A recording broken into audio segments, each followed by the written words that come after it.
Hello and welcome to Grown Folk, the new talk show for senior women and those we love and want to take care of. And speaking of loving and taking care of people, I read an article just recently about sodium intake, and I was really surprised because not only does it affect our skin and our texture and how we look as we age, but all of us are still using way too much sodium. The American Heart Association says that we're supposed to be using no more than 1,500 milligrams of sodium a day. Yeah. Well, I know a way you could get more sodium. How's that? Have low blood pressure. Have low blood pressure. I recently had a doctor say, "You'll never hear this from another doctor, but I want you to salt everything." You're kidding? Yes. Oh my goodness. Actually, my husband has the same problem. His blood pressure at times tends to go low, and so he is under no salt restrictions at all. Not really. But I am. My blood pressure goes in the other direction when it gets going, so I have to watch my salt intake. Oh, I don't salt anything ever. Even when I eat boiled eggs, I don't put salt in them any longer. I use salt. And they recommend actually that you eat fresh as often as possible. Right. Because when you eat prepared foods out of a can, out of a box, something that you put, parts out of different containers together and mix it up and serve it, always full of sodium.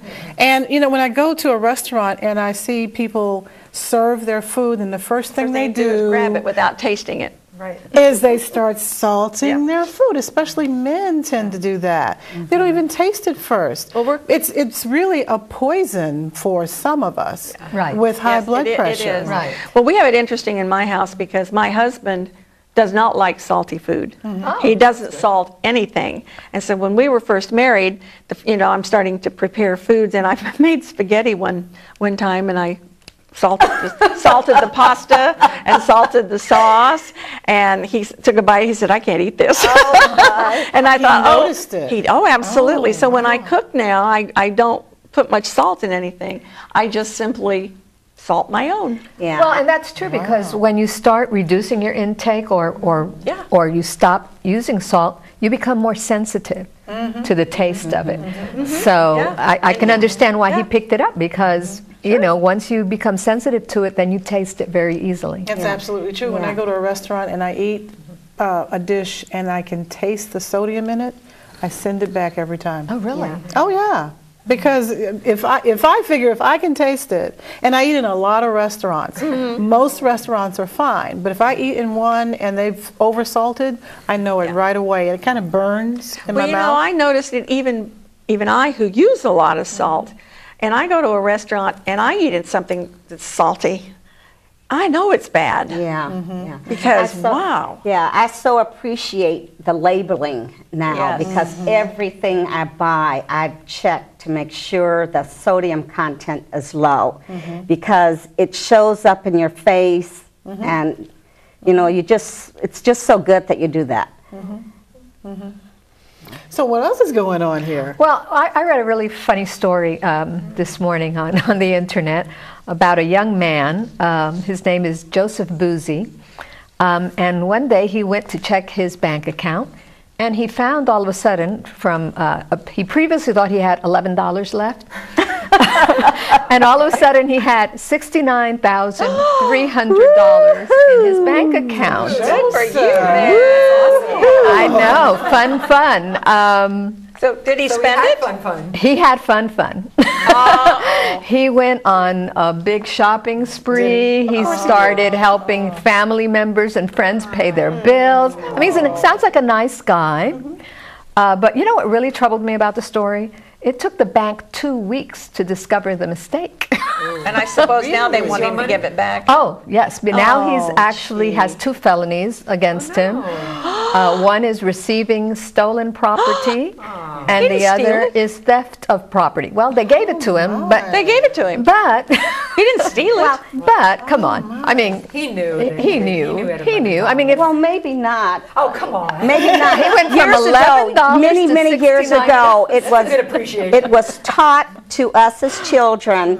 When you receive something, it's yours. If you find something, finders keepers, losers weepers. Well, That's not true when I guess when it comes to banks, but years ago also, wasn't there a time when that did happen and the bank couldn't get the money back?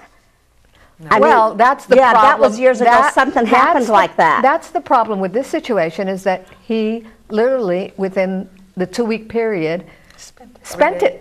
All of it? Almost all of it. I think he only yes, that's very easy. That's very easy. Well, he shouldn't be a criminal for that. Easy come, easy go. That's not right.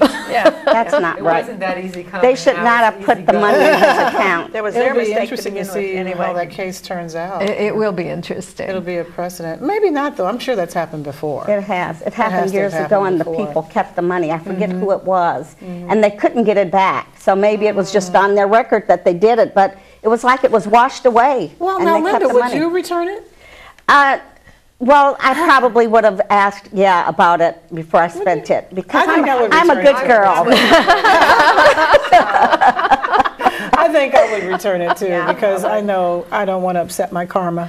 Well, I want to keep my karma clean. And not only that, you can understand a mistake if it's by even a few $100 or something like that, Yeah. because some of us don't keep a balance to the penny. Right. Some of us don't, but But I do. And we don't. have a great show coming up for you today.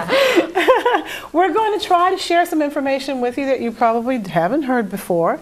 So we have something to help increase our knowledge base today. And we have a very entertaining person coming on to tell us a little bit of a story. So stay with us. Don't touch that dial. We'll be right back. Hey you. Yeah, I'm talking to you. Why are you still sitting on that couch? You know you could be out there cooking for a living. You speak food. That's why you gotta call Le Cordon Bleu. They'll help get you out there with training in less time than you think. Sounds good, right? So grab your phone right now and call Le Cordon Bleu. They'll send you a complimentary career guide so you can see what it's really like to work in the culinary arts. Call 1-800-761-3498 or text GOLCB34 to 94576. Call or text now. Did you call yet? Welcome back to Grown Folk. We have with us a guest by the name of Paul Markowitz. A few weeks ago, we were talking on this show about the challenges of working with our elder parents who are in their 80s and 90s and perhaps should no longer be living in the home that perhaps we grew up in, and that we needed to assist them to find appropriate living accommodations so that they would be happy and feel independent but have the appropriate level of attention and care. So we promised you that we would bring some people on to help us figure out how to do that best. And so we've invited Paul Markowitz, who is the owner and operator of Senior Living Specialists. Yep, thank you for having me on. Welcome, Paul. I appreciate Welcome. Thank you. You're a little bit younger than our usual expert I on was this really show. surprised, very We couldn't surprised. help but notice that. How in so the my world? first question to you, Paul, is how did you get into this line of work? Yeah, a lot of families often reach out to me and they think, wow, you're so young to be helping families out. And unfortunately with my situation, my mom got diagnosed with early stages of Alzheimer's at the age of 59. And the story is unique in the fact that my mom's mom passed away in 2007 at the age of 93. And then in 2008, my mom got diagnosed. Wow. And the average family, of course, doesn't want to think about a topic of somebody needing some assistance or needing some help. And I tell people that I found good from a bad situation of being overwhelmed and really not knowing what to do, where to go, what questions to ask, and who to trust in the process. Oh, wow. So out of the need that occurred in your life, you rose to it and created something that would help other people. Exactly. And it's That's really wonderful. a trustworthy advisory type of service intended to help families really navigate through the process, through the care maze. The average person, like I said, doesn't know what questions to ask. The average person doesn't know that sometimes the rates are negotiable. And so it's a service intended to be on each family's side throughout the entire process. Interesting. So I have two situations in my life. I have a father-in-law who's still living in his home and he can't maintain it much anymore. And I have a stepmom who lives in assisted living, but she really can't get out and do anything unless one of us comes and gets her. So she really needs a higher level of assistance than she's getting right now. how would I begin to wade through the quagmire of choices out there? The thing is, there's so many different options out there that exist, and the average person wants to go to a new place because by the walls, on how pretty it looks. And what I tell families, the most important thing is, if they're thinking about a caring type of situation where somebody does need assistance, is you have to look at the care needs and the experience of the staff, the experience of the executive director, the staff to resident ratio. What is the entire experience of the staff all around? And oftentimes what I see in different communities and facilities out there is that, unfortunately, there are a lot of places that just want families to move in for the sake of it. And they oftentimes keep folks longer than they should be in there, in the communities for. So I think it's very important. What I tell families is, think about your entire situation. Don't think about the present, but also think about down the road as well. And that's why, it's important to assess the care needs often with the community to see how your family member is doing. So I mean, there's a lot involved just moving a family member into a community. It just doesn't stop there, as you guys know. It continues, and it's a daily kind of thing that families need to monitor. Do you find that sometimes, even if the family makes the decision to move a family member into a retirement community, that then they get reevaluated and sometimes leave that community, or does it usually end up being until the end of their life? I think that most families try to find a community where somebody can age in place as long as possible. But what I tell families is that we don't want to do a move a second or third or fourth time, because it's hard on the daughter or the son, but it's also hard on the senior themselves, because it is a big transition. And whether it is a retirement option or a assisted living, I tell families that it's important for the present moment. So we certainly don't want to do this again, but if the need does come where perhaps a residential care home would be more beneficial than a community setting, then it's something that families need to take into consideration. Now, in my family's case with my stepmom, we're sort of allowing her to lead us because she moved from her home to a senior apartment, which was perfect for the first several years. And then she just got tired of it and wanted to move again, so she chose an assisted living place. But now she's decided she doesn't like it. She wants more activity, but she does use a walker. So she wants to move again. So we find ourselves simply supporting her decisions. She drives it. And that's very important, absolutely. When I talk to families, I usually talk to the son or daughter of the senior, but then also like to get the senior's perspective as well, depending on the situation. And so, even though a community could be assisted living, there are active assisted living communities where there's going to be a lot more activities than other communities that do exist. And it all depends upon how cognizant the patient is that, unfortunately, I mean, if they have Alzheimer's, obviously they're not really in touch with the reality as much as basically someone who still has the capacity to make decisions on their own. Where with my situation with my dad, he was in an assisted living situation for a while, but then I moved him to a step down, unfortunately, because of his Parkinson's. He couldn't ambulate anymore, so he needed more assistance. And then after a while, he, had dementia, and then it just, spiraled down from there until he deceased. And I think that what I see with talking to families is they're often surprised about my age, and that's why I tell them my story, and they see the passion that I do bring to the table. And oftentimes families, perhaps if they think a higher level of care is needed, such as skilled nursing, it's going to be the most expensive option, but it's also going to be the highest average response time when help is needed, but also the highest staff to resident ratio, usually starting at 1 to 15 or 1 to 18. So that means one staff member is responsible for 18 residents. And so what I tell families is that they need to consider something, for example, like a care home, because it's a smaller environment. The staff to resident ratio is 1 to 4 or 1 to 5, and there tends to be a lot more advantages financially as well, because a skilled nursing is going to be the most expensive.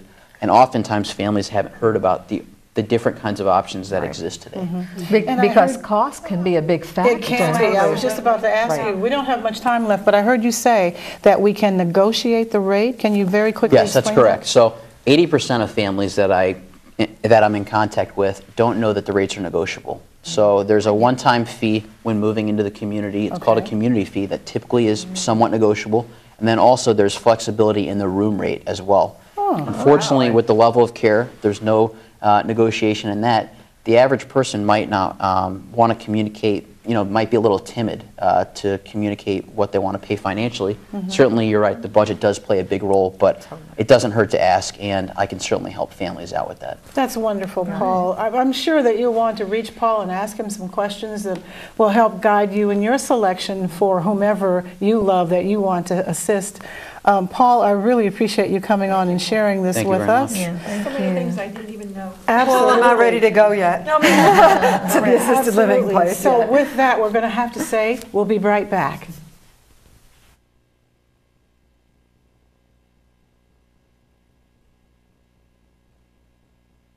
If you owe $10,000 or more to the IRS or state, this may be the most important phone call you'll ever make. I owed $50,000 in taxes.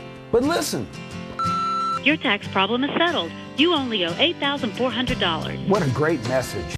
If you owe $10,000 or more to the IRS or state, then you owe it to yourself to call this number. Let our experts help guide you through the process of negotiating a tax settlement. Call this number or go to tax10000.com.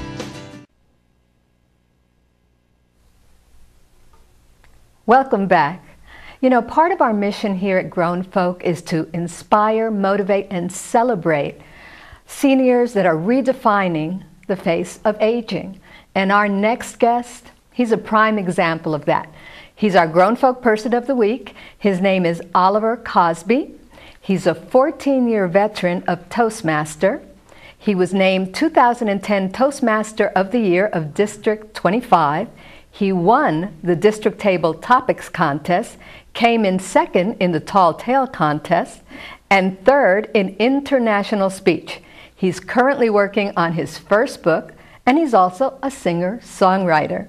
But before we meet our guest, Oliver Cosby, he's going to entertain us with one of his short tall tales. Ladies and gentlemen, Oliver Cosby. I'm here today to tell you about a elixir invented by my great-great-grandfather, Archibald Kinchlow, who traveled through the territory of Oklahoma selling his wonder tonic. His most famous client was Jim Thorpe, who in 1912 won gold medals at the Olympic Games. But a year later it was discovered he was a long-time user of the Kinchlow wonder tonic. The Olympic Committee met and stripped him of his gold medals, making Jim Thorpe the first athlete to be penalized for using a performance-enhancing drug. Well, this devastated my great-great-grandfather, so he gave up his business and died at the tender age of 147. At his side was his granddaughter, with whom he had shared his secret formula. She intended to give it to her son, my father, but before she did, she also died. Her items were lost. But in 1984, a cousin from California found those items and sent them to my father. Looking through those items, he found that secret formula. He drank it every day at every meal. After 4 months, he started noticing some rather interesting things. He had regained his perfect vision from the days he was an aviator in World War II without any medical reason. Now convinced that it worked, he decided it needed to be marketed. After just a few days, there was a knock on the door. It was representatives of the Coca-Cola Bottling Company. They were interested in creating yet another Coke product. But first, they wanted to do a market research. 4 months into that market research, they started noticing some unusual side effects. Women could eat all the chocolate they wanted and still slim down to that girlish figure they always wanted. Men could finally understand women. The president and CEO was so convinced that this was a great product, he decided it wouldn't be just another Coke product, but would become New Coke, replacing the formula #1 soft drink in the world with the slogan, "The best just got better." But for millions of Coke drinkers, they hated New Coke. They wanted their old Coke back. Then after 3 months, they stopped selling it. Well, almost stopped selling it. There were places that actually liked the taste of New Coke. Places like Arkansas, where a businessman who had fallen out of a window in a business high-rise in Arkansas was lying in his bed in a hospital. One Sunday afternoon, he awoke from his coma, got up out of his bed, walked over to the window, jumped out, and flew away, never to be seen again. Now, you would think a product like this would still be on the market today, but for some reason, Coke abandoned the product. Recently, all rights reverted back to my father, who's decided to market himself. That's why I'm here today. Now, you can be a part of the multi-trillion-dollar health and beauty industry. With a $1 investment, you can become a millionaire. A $10 investment, a billionaire. Who'll be the first to buy? Will it be you? Oh, that's marvelous. Okay, I can understand now why you have won all of those prizes. That was wonderful. Now, you made me cut it to 3 minutes. I know. We made him cut it short. But. That was like a combination of one of those vaudevillian acts that my mom used to tell me about that traveled around the Midwest with Call them snake oil salesmen. snake oil salesmen. My grandmother talked about those. Yeah. Now, actually, it wasn't a tonic, it was elixir, and we do have the formula. Unfortunately, it has 2 ingredients we can no longer get, formaldehyde and cocaine. I read that it contained that back then. Absolutely. Wow. Oh, goodness. Well, I understand that you also act. That Yes. Many plays you've been in. Well, let me tell you this. I've always seen people who say, this is what I'm going to do as soon as the kids are grown, or when I retire, I do this. I'm not one of those people. Now, my kids got into acting, my oldest one. He needed somebody to try out with him because the director told her, if you get your dad or mom in, you automatically get a part. Well, being a Toastmaster, he actually called on me. And so I did my first play and then my second, and I've done 14 plays in the community and really enjoy it. The last one I did was the Oliver. Oliver. Well, and I got to play the Undertaker. A wonderful song I got to sing, and I really enjoyed doing that. So I don't wait till tomorrow. I do it today. No, that's I'm with you. I'm with you. Well, That's what Oliver, we're about. You are a jack of all trades and master of many things. If you could choose just one of all these things that you could do to be happy and to be successful, which would it be? What would be your heart's desire? What I enjoy most is working with small groups who need to go from here to there. One of the things that I do is I speak occasionally at churches. I'm not a preacher or anything, but I do speak from occasionally. On a Sunday evening, the pastor would give up his pulpit, and that was really nice. In small places, they can't afford an evangelist to come in, so I want to become an evangelist. But I really love public speaking and doing things for free. However, I figured out how to pay for it. My grandfather, actually my mother's grandfather, wrote music. He wrote hymns back in the 1900s. And my grandmother had the copper plate. She gave them to my mother. And so we have 12 of those songs. My mother's going to play them on the piano. I'm going to sing to them, put them on a CD. And then when I go speak at one of these churches, I will sell that CD. And if I get $20, it'll cover my expenses. Oh, wow. You are very creative. That's great. What got you started with Toastmasters? Actually, what got started me in Toastmasters, I became supervisor of work measurement at my job. And one of the guys working for me was a Toastmaster. Had been one for several years. And he says, I need to get involved. Well, I'd heard of Toastmasters in the past. Wasn't real sure what it was, so I got involved. Later that same month, they have this first area contest. And they say, we want you to do table topics. I go, what? So I go, not knowing what to expect, and I win the contest with 6 contestants. Now, I didn't win all the way to the district that time. That was kind of interesting. Gave one speech and won a contest. That was pretty nice. And what are table topics? They just throw table topics a are topic at impromptu you? speaking. They give you an off-the-wall question, and you give it whatever kind of answer you want. Extemporaneous speaking. And I later, in 2005, was the best in the district. Wow. That's awesome.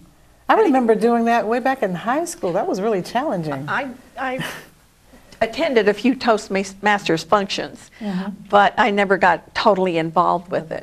But I do remember doing a table topics. Well, impromptu speaking is important for everyone. Yes. Your boss comes to you and says, how's the project coming? That's an impromptu question. You need to have an opening, a body, and a close. And if you can do that in 1 minute, your boss will think you're a lot more intelligent than you really are. And you get Or you get fired because he thinks you're a threat. Well, we won't talk about that one. I'm currently underemployed. What a fun grown folk person of the week. That's very interesting. We love this. I love having a gentleman as our person of the week. We've done women, you know, but to have a gentleman come in and be as, what's the word? Vivacious. Vivacious. Let me let you know, I have a voice coach. I'd love to get into radio and TV, so if one of you need to take a vacation, I'll be more than happy to fill it. All right. We're going That'd be great to have a I man won't on take the your panel. job. I'll do just good enough that the show will be good, That but not would so be good to take great. your job away. That'd be We'll have to great. keep that in mind. I think we will keep that in mind. Well, and Oliver, you also have had certain challenges in your life. You're a cancer survivor. I am a cancer survivor. I was diagnosed last August. It was July, I'm sorry. Last July with prostate cancer. Wow. And I was so frightened by it, I didn't tell anybody. And then I had the surgery, and they were able to remove it. They had what they call a radical prostatectomy. I went to USMD. I guess I can tell you who they were. And Dr. Bevan Thomas was my doctor. And if you're listening, I want to do a radio commercial for you, okay? You're great. So you're cancer-free, right? I'm cancer-free. Oh, thank goodness. As a matter of fact, because I got my PSA checked so early, they caught it beforehand. My dad had prostate cancer, but by the time it's diagnosed with symptoms, I had 0 symptoms. By the time they do that, it's usually spread to some other part of your body. So you need to get your PSA tested every year. Get those tests. You know, they harp on women making sure we have our tests, but it's just as important for men to have their tests done. Absolutely. And since you were diagnosed with that, are there precautions you have to take now to... My biggest problem is I didn't have a problem going to the bathroom at nighttime. I got to really be careful not to sit anywhere too long because I got to dash off. Yeah. But it gets better over time. It's only been a few months, but it gets better over time. And we're getting close to the end of our segment. Tell me a little bit about the book you're writing. I decided this is the year I'm going to write my book. It's something I've been telling people for years, and I said I'm either going to do it or not do it. I got the Dragon software, and so I can speak it into it because that's the way I write, it's the way I think. And I've got 90% of it completed. I know how to get it published. I know how to get it sold. And so when I go to those other places that don't necessarily want a religious topic, I can sell my book and cover my expenses when I go. Yeah, and you'll have to come back on the show. I would love to, anytime. Absolutely. I mean, wonderful. You truly embody what our show's about. Yes, it's right. really about being inspired, being motivated, Passionate. passionate, Yes. going for what you believe in and what your dreams are, and not letting a number slow you down. That's right. So, Oliver, you were just perfect. We loved your short, tall tail. Maybe next time we'll have a longer, tall tail the next time we see you. I can tell you about how I lost 95 pounds in 6 months. Either way. My goodness. Oh, well, Thank you so this has been much. so much fun, so much fun. We've enjoyed having you, and we will be right back.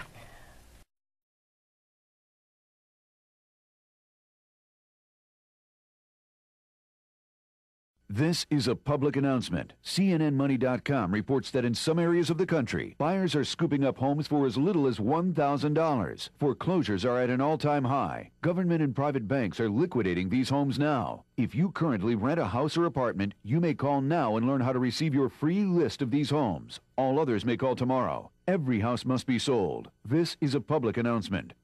Call 1-800-303-4489. That's 1-800-303-4489.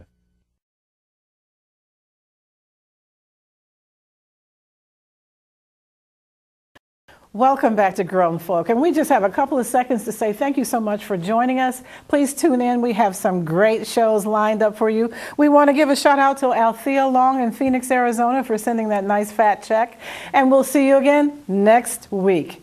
Check out our website, grownfolk.info.